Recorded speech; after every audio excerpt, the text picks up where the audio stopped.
Alright guys, so right now I want to make sure we know all about checkmate, and stalemate. So some of you guys may have heard that the king is the most important piece. He's not the most powerful, the queen is the superwoman, the king can only walk once. So why is he the most important? Because he has a treasure chest. That treasure chest with all the Oreo cookies and all the video games, and we really care about him, and we try to get the opponent's treasure chest, and that's when the game finishes, when we manage to checkmate the king and get his treasure chest.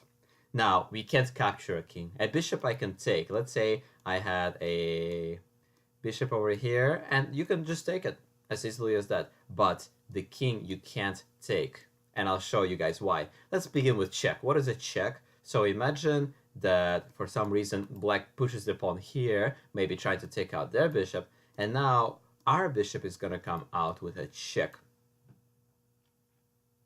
Now, there are three ways to stop the check. You can R, B, and C. So what do those three letters stand for? R, run like a chicken. Right now, the king has nowhere to run because this square is taken away by the bishop. But if, for example, he had another square here, he could run away to E7 and then maybe even further and try to hide somewhere on this side of the board. But that would take a very brave king. And do you guys remember, why shouldn't we run away with the king at the beginning of the game? It has something to do with castling. You can't castle once you move the king. First of all, you can't castle when you're in check. But if I ever move my king, now I can never castle again. Okay, so then we move on to the B. What does B stand for? Block with a force shield. So I use my knight and I say, nope, you can't get my king. And the force shield is acting as a protector. So even if the bishop takes me once more, then I can do the third way of blocking a check, which is capture the checker, the guy who's doing the check. So I capture the bishop, and now there is no more check. So remember those three letters. R, run like a chicken. B, block with a force shield. That's what we did with our knight. And C, we captured the attacker who was trying to get our king. The king can't just stay there and say, you could trade my bishop, your bishop for my king. No, you can't do that because you can't leave a king in check. You can't leave a king under attack.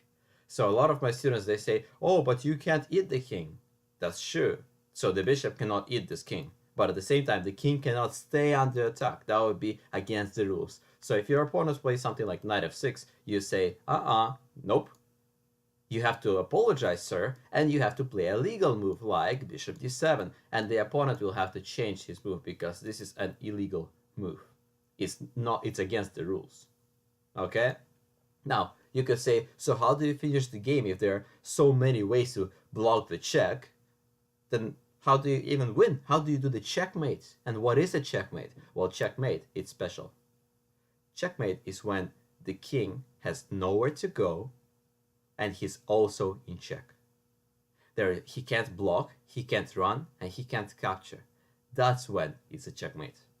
Let me show you guys an example. Let's say the king becomes very, very brave, which please don't do this at home, guys. This is dangerous. Please don't run with your kings. They tend to get hurt when you do that. And now let's say he walks all the way here. He gets checked around by my pieces. And finally, let's say somewhere along the way, he comes to... Actually, let me just play another move very quickly. Let's say he plays... white plays over here, opening up another piece.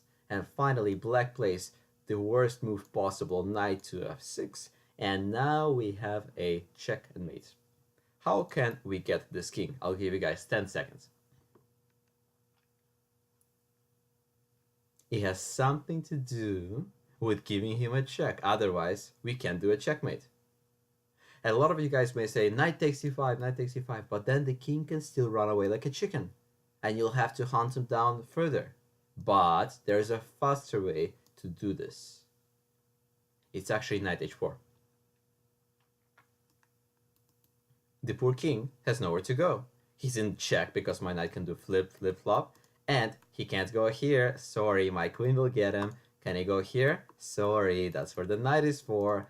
King, can you come there? Nope. My knight and bishop took care of that. And the same applies to h6, where my bishop will say, hi king, how you doing? Not so well, thank you. And so the poor king has nowhere to run, can't block because you can't block a knight check at all. You can't put a piece on g/h5, right? So, and then he can't capture the knight because he's too far away.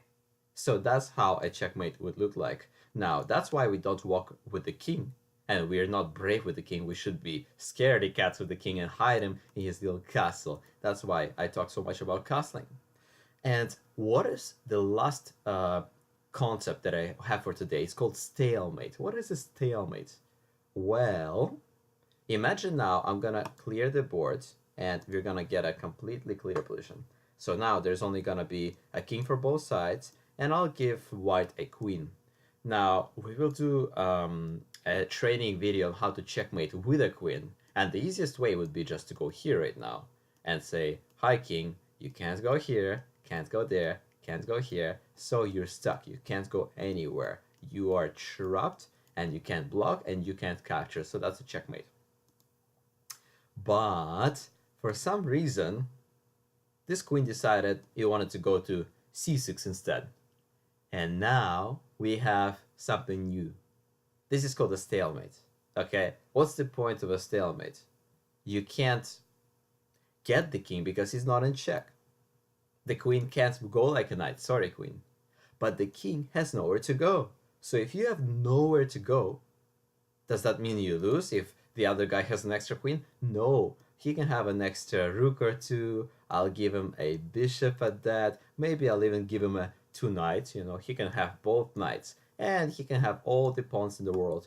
But if this king has nowhere to go and black has no moves because he can't go anywhere, but he's not in check, this would be a checkmate because he's in check, and this would be a stalemate because he's not in check, but he's got nowhere to go. Now, if I brought in a black pawn, would that still be stalemate? After all, the king can't go. No, because the pawn can still move, and that's why it's not a stalemate. And next move, white can do the same checkmate, where the king has nowhere to go, but this time the difference is there is a check. So it doesn't matter how many pieces white has, it matters if white can actually checkmate the black king. So remember the difference between a check, checkmate, and a stalemate. Check is just saying hi to the king.